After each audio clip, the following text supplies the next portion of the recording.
अमृतसर, पंजाब। एक गुरुद्वारे के सामने एक गाड़ी बड़ी सी सिल्वर कलर की कार रुकी। पीछे का दरवाजा खुला, उसमें से एक लड़की बाहर निकली। उसके लंबे घने बाल उसकी कमर पर आ गए। उम्र वही 23 के आसपास होगी। 5 फुट 4 इंच लंबाई, गोरा रंग, तीखे नैन नक्श, काजल से सनी काली आंखें, सुर्ख गुलाबी होंठ। उसने पिंक कलर का पंजाबी सलवार कमीज पहना हुआ था। गले में दुपट्टा, कानों में बड़े बड़े झुमके पहने हुए थे। नाक में एक नोज रिंग जो काफी आकर्षक लग रहा था। पैरों में पंजाबी जूतियां। वो एकदम सिंपल पर बहुत खूबसूरत लग रही थी। आसपास इस वक्त भीड़ नहीं थी। उसके निकलते ही गुरुद्वारे के पास ही सड़क पर खड़े एक लड़के की नजर उस पर ठहर गई। वो एकटक उसे देखने लगा। ए लफंटर, चल निकल, उस पिंक सूट वाली लड़की ने तेज आवाज में कहा, जिससे आसपास मौजूद कुछ लोग उसे ही देखने लगे। वो बेचारा घबरा गया और तुरंत वहां से रफू चक्कर हो गया। तो उस लड़की ने मुंह बना लिया। लफंगे कहीं के, वो बड़बड़ाई कि तभी दूसरी तरफ से एक लड़की बाहर निकली। उसकी उम्र भी वही करीब 23-24 के आसपास होगी। गोरा रंग, गोल चेहरा, हल्की भूरी आंखें, कंधे तक लहराते खुले बाल। उसने ऑरेंज कलर का चूड़ीदार सूट पहना हुआ था, गले में दुपट्टा, कानों में गोल आकार की बड़ी बड़ी बालियां।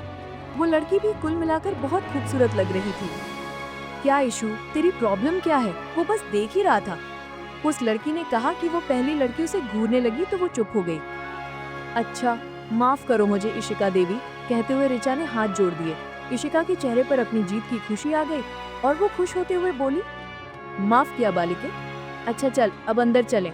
ऋचा ने अपना दुपट्टा सर पर रखते हुए कहा। इशिका ने हाँ में सर हिलाया और वो अपना दुपट्टा सर पर रखने लगी। दोनों अब अंदर आए। वहाँ कुछ ही लोग मौजूद थे। वहाँ आते ही वो दोनों भी बैठी और उन्होंने आंखें बंद कर ली। कुछ देर बाद इशिका और ऋचा गुरुद्वारे से बाहर निकली। दोनों के चेहरे पर ही एक प्यारी सी मुस्कुराहट थी। यहाँ आकर न एक अलग ही सुकून मिलता है, इशिका ने अपने सर पर रखा दुपट्टा ठीक करते हुए कहा तो ऋचा मुस्कुरा उठी। अचानक उसे कुछ सूझा। उसने आंखें मटकाते हुए पूछा, और बता, क्या मांगा बाबा जी से?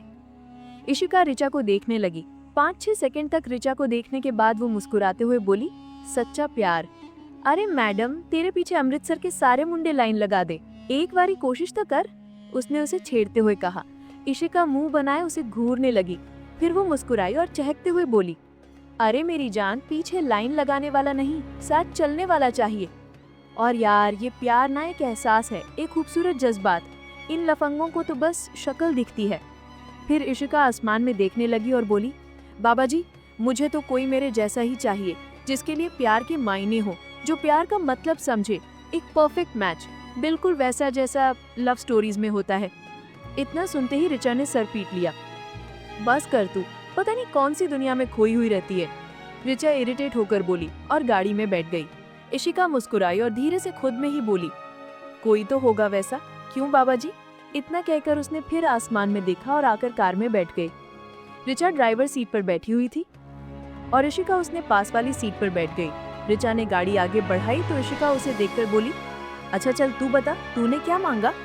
ऋचा ने उसे देखा और उसे चढ़ाते हुए बोली, मैडम, मैं ना आपकी तरह ख्वाबों में नहीं जीती। वो जो लव स्टोरीज में परफेक्ट मैच होते हैं ना, वो भी एक इमेजिनेशन ही होती है।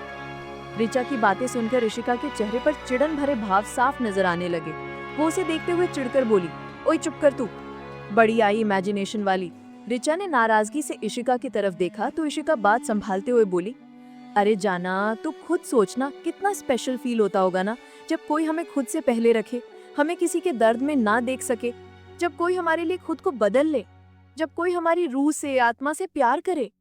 इशिका बोलती जा रही थी, तभी उसे चुप कराते हुए ऋचा बोली, बस कर मैडम, समझ गई मैं। और ये ना इतनी लव स्टोरी पढ़ने का नतीजा और कुछ नहीं। ये रूह और आत्मा से प्यार करने वाले ना सिर्फ फिल्मों और कहानियों में ही होते हैं, हकीकत में कोई नहीं होता ऐसा कुड़िए। ऋचा की बात सुनकर इशिका मायूस हो गई। उसका मुंह उतर गया।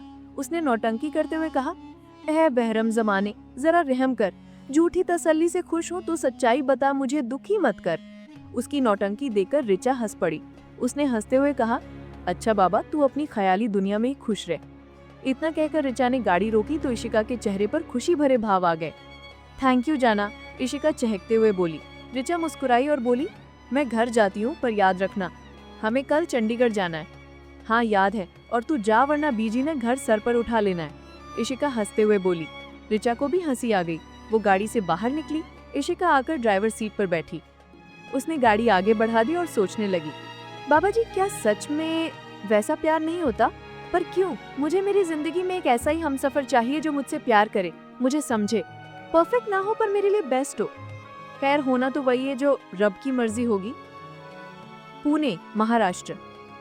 एक बड़ा सी आलीशान हवेली, बाहर बहुत बड़ा गार्डन, अंदर भी सारा आलीशान सामान, सब कुछ एकदम परफेक्ट था। जिसे देखने से ही लग रहा था वहाँ हॉल में रखा एक एक सामान बहुत कीमती है। बाएं साइड से सीढ़ियाँ थी जहाँ से ऊपर जाने का रास्ता था। ऊपर भी बहुत सारे कमरे थे। नीचे दाईं तरफ किचन था। उसने आगे चलकर कुछ खाली जगह थी जिससे आगे एक माता रानी का मंदिर बना हुआ था।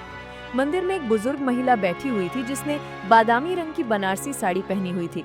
उम्र वही करीब 65-70 के आसपास होगी। उनके चेहरे पर निराशा भरे भाव थे। दादी माँ, किसी की आवाज आई जिसे सुनकर वो खुश हो गईं। आहान, वो खुद में ही बोली। फिर उठकर पलटी। सामने एक लड़का खड़ा था। 5 फुट 9 इंच लंबाई, गोरा रंग, गहरी काली आंखें जिनमें एक खालीपन था।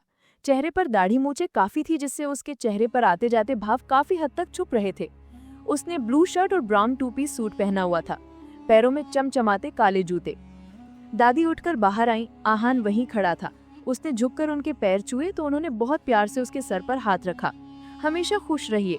दादी ने इतना कहते ही आहान के चेहरे पर डार्कनेस आ गई। वो खड़ा हुआ। तभी आहान की माँ गायत्री जी वहाँ आई। गोरा रंग, अच्छी ब्रांडेड साड़ी और ज्वेलरी उन्होंने पहन रखी थी। उन्हें देखते ही लग रहा था वो किसी बड़े घराने की बहू हैं, पर उनके चेहरे पर भी एक दुखी भाव थे। आहान को देखते ही गायत्री जी ने कहा, बेटा कहाँ जा रहा है, नाश्ता कर ले। माँ, मैं चंडीगढ़ जा रहा हूँ, मीटिंग है, कल तक आ जाऊंगा। आहान ने बिना किसी भाव के कहा। बेटा 27 के हो गए, आप शादी का क्या ख्याल है? दादी ने अचानक से कहा। गायत्री जी और दादी दोनों ही आहान को बहुत गौर से देखने लगी। आहान के चेहरे पर ब्लैंक एक्सप्रेशंस थे। वो वैसे ही बोला, दादी माँ प्लीज। गायत्री जी ने धीरे से कहा, आहान होता तो वही है जो रब की मर्जी हो, भूल जा वो सब। आहान के चेहरे पर हल्की मुस्कुराहट आ गई। वो वैसे ही मुस्कुराता हुआ बोला, भूल तो गया माँ, रब की मर्जी से कुछ नहीं होता इस घर में। इस घर में वही होता है जो मिस्टर मेहरा चाहते हैं, तो प्लीज एटलीस्ट भगवान को दोष तो मत दीजिए। गायत्री जी और दादी के चेहरे पर फिर एक गहरी उदासी आ गई। आहान ने खुद को शांत करते हुए बोला, माँ, दादी माँ, मैं चलता हूँ, कह दीजिएगा मिस्टर मेहरा से चंडीगढ़ वाली मीटिंग हैंडल मैं कर लूंगा। इतना कहकर आहान वहाँ से चला गया।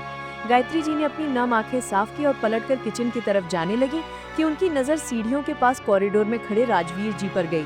उन्हें देखते ही एक बार फिर उनकी आंखें नम हो गई, तो वही राजवीर जी के चेहरे पर कोई भाव नहीं थे। इशिका आगे चल रही थी, उसका दुपट्टा लहरा रहा था। आहान उसके पीछे चल रहा था। इशिका का दुपट्टा लहराते हुए उसके चेहरे को छूने लगा था।